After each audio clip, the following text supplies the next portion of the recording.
Representative Robert Aderholt is one of many Republican lawmakers set to challenge tomorrow's Electoral College vote, which is normally a pretty routine event, but this year, with unproven claims of fraud, it could go a bit differently. We've had our Verified team breaking down what may happen. Here's our Jason Puckett. Republican Senators Ted Cruz and Josh Hawley are among dozens of Republican lawmakers who plan to object to some electoral votes Wednesday. So let's break down how they can do this and what it means.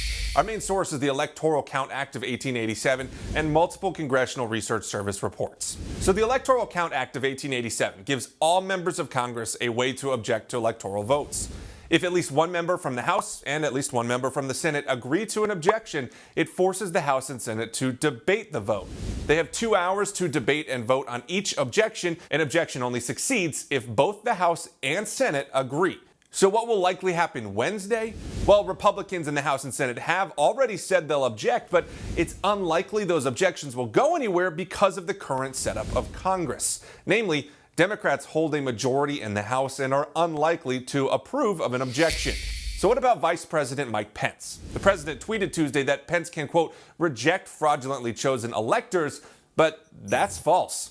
The Constitution and 3 U.S. Code 15 give Congress the power to reject electors, not the vice president. So realistically, on Wednesday, there will be objections, and that will cause delays in the counting of electoral votes. But historically, the Electoral College vote has never been overturned, and that's not likely to happen this week.